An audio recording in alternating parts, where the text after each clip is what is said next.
అనంతపురం నగర ప్రజలకు విజ్ఞప్తి. ఈ రైనీ సీజన్లో మలేరియా, డెంగీ లాంటి చాలా వ్యాధులు ప్రబలే అవకాశం ఉంది. ఈ వ్యాధుల వ్యాప్తి సాధారణంగా దోమకాటు వల్ల జరుగుతుంది. ఈ వ్యాధులను దోమలు అదుపు చేయడం ద్వారా అరికట్టవచ్చు. దోమల నివారణకు గాను అనంతపురం నగరపాలక సంస్థ ఫాగింగ్ మరియు స్ప్రేయింగ్ ద్వారా మలేరియా మందును స్ప్రేయింగ్ చేయిస్తూనే ఉన్నారు. వీటితో పాటు మనం మన ఇంటి పరిసరాలను పరిశుభ్రంగా ఉంచుకోవాలి. ఇంటి లోపల మరియు బయట వర్షపు నీటిని నిలువ ఉంచుకోకండి. ఇంటిలోని పూల కుండీల్లోనూ, సాధారణంగా ఇంటి వసారాలలోనూ, మనం వాడిన వస్తువుల్లోనూ వర్షపు నీరు ఉండిపోతుంది.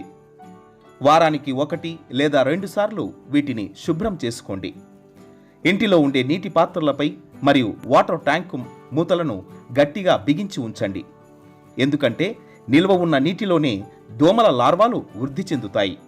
ఇంటి లోపల బయట నీటిని నిల్వ ఉంచకండి. నగర ప్రజలకు మరొక విజ్ఞప్తి.